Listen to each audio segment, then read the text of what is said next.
ആയുർവേദത്തിലേക്ക് എല്ലാവർക്കും സ്വാഗതം. ഞാൻ ഡോക്ടർ റിയ. കൂർക്കം വലിയെ പറ്റിയിട്ടുള്ളതാണ് ഇന്നത്തെ നമ്മുടെ വീഡിയോ. പലപ്പോഴും പലരും ചോദിക്കാറുള്ളതാണ് ഈ കൂർക്കം വലി മാറ്റാനായിട്ട് എന്തെങ്കിലും മരുന്നുണ്ടോ, അല്ലെങ്കിൽ എന്താണ് ചെയ്യേണ്ടത് എന്നൊക്കെയുള്ളത്. അപ്പോൾ അതിനെല്ലാം മുൻപായിട്ട് ഈ കൂർക്കം വലിയെ പറ്റിയിട്ടുള്ള കുറച്ച് കാര്യങ്ങൾ മനസ്സിലാക്കിയിരിക്കുന്നത് നല്ലതായിരിക്കും. കുറേ നാളുകളായിട്ടുള്ള കൂർക്കം വലിയും അതോടൊപ്പം ശരിക്കും ഉറക്കം കിട്ടാത്തൊരവസ്ഥയും കൂടി ഉണ്ടെങ്കിൽ തീർച്ചയായിട്ടും നമ്മൾ ശ്രദ്ധിക്കേണ്ടതാണ്. സാധാരണഗതിയിൽ എയർവേയിൽ എന്തെങ്കിലും ഒരു ചെറിയ തടസ്സങ്ങളൊക്കെ ഉണ്ടാകുമ്പോഴാണ് ഇത്തരത്തിലുള്ള സൗണ്ട് ഉണ്ടാകുന്നത്. അപ്പോൾ ഇതിൻ്റെ കാരണങ്ങളെ പറ്റിയിട്ട് എല്ലാവർക്കും മനസ്സിലാവുന്ന രീതിയിൽ ചുരുക്കത്തിലൊന്ന് പറയാം. പ്രധാനമായും റെസ്പിറേറ്ററി പ്രോബ്ലംസ് എന്തെങ്കിലും ഉണ്ടെങ്കിൽ, അതുപോലെ നേരത്തെ പറഞ്ഞ പോലെ എയർവേയിൽ എന്തെങ്കിലും ചെറിയ തടസ്സങ്ങൾ, പിന്നെ മൂക്കടപ്പ്, ജലദോഷം. ഇപ്പോൾ സാധാരണ കൂർക്കം വലിക്കാത്തവർ പോലും ഈ കോൾഡുള്ള മൂക്കടപ്പ്, ജലദോഷമൊക്കെയുള്ള അവസ്ഥകളിൽ കൂർക്കം വലി അവർക്ക് ഉണ്ടാവാം. അതുപോലെ മൂക്കിൽ പോളിപ്പ്, ദശ വളരുമ്പോൾ, DNS അതായത് ഡീവിയേറ്റഡ് നാസൽ സെപ്റ്റം എന്ന് പറയുന്ന അവസ്ഥ, അതായത് നമ്മുടെ മൂക്കിൻ്റെ പാലത്തിന് എന്തെങ്കിലും വളവ് ഉണ്ടെങ്കിൽ, ഓവർ വെയ്റ്റ്, സൈനസൈറ്റിസ് ഉള്ളവർക്ക് ഒക്കെ ഇങ്ങനെ കൂർക്കം വലി കണ്ടുവരാറുണ്ട്. ഇപ്പോൾ ഓവർ വെയ്റ്റ് ഉള്ളവർക്കൊക്കെ കൂടുതലും പ്രധാനമായും ബൾക്കി ത്രോട്ട് ഇഷ്യൂ ഉള്ളവർക്കൊക്കെ ഇത് കണ്ടുവരാം. പിന്നെ കുട്ടികളിൽ ടോൺസിൽസ് വലുതാവുമ്പോൾ, അതുപോലെ അഡിനോയിഡ് വലുതായിരിക്കുന്ന അവസ്ഥയിലൊക്കെ ഇങ്ങനെ കൂർക്കം വലി കണ്ടുവരാം.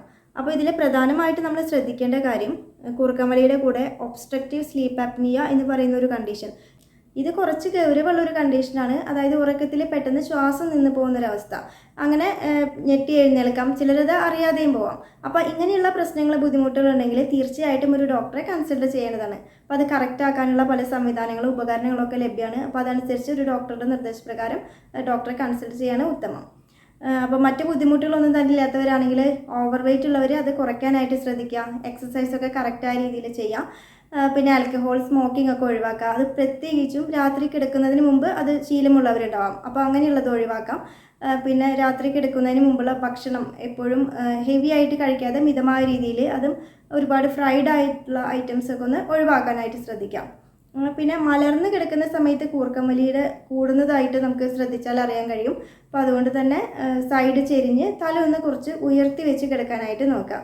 അപ്പോൾ ഇത്തരം കാര്യങ്ങളൊക്കെ ശ്രദ്ധിക്കുക. അപ്പോൾ വീഡിയോ എല്ലാവർക്കും യൂസ്ഫുൾ ആവുമെന്ന് കരുതുന്നു. മറ്റുള്ളവർക്ക് കൂടി ഒന്ന് ഷെയർ ചെയ്യുക, ഇഷ്ടപ്പെട്ടാൽ ലൈക്ക് ചെയ്യുക. പുതിയതായിട്ട് നമ്മുടെ വീഡിയോ കാണുന്നവരാണെങ്കിൽ ചാനലൊന്ന് സബ്സ്ക്രൈബും കൂടി ചെയ്യുക. എന്തെങ്കിലും സംശയങ്ങളൊക്കെ ഉണ്ടെങ്കിൽ മെയിലായിട്ടോ കമൻറ്റായിട്ടൊക്കെ ചോദിക്കാം. കൺസൾട്ടേഷന് വേണ്ടിയിട്ട് ഡിസ്ക്രിപ്ഷൻ ബോക്സിൽ കാണുന്ന നമ്പറിലേക്ക് കോൺടാക്റ്റ് ചെയ്യാവുന്നതാണ്. ഞങ്ങളുടെ മെഡിസിൻസ് എല്ലാം തന്നെ ഓൺലൈനായിട്ടും നേരിട്ടും വാങ്ങാൻ സാധിക്കും. അത് വാങ്ങാൻ താല്പര്യമുള്ളവർക്കും ആ സെയിം നമ്പറിലേക്ക് തന്നെ കോൺടാക്റ്റ് ചെയ്യാവുന്നതാണ്. അപ്പോൾ മറ്റൊരു ടോപ്പിക്കായിട്ട് നമുക്ക് വീണ്ടും കാണാം. Thank you, by.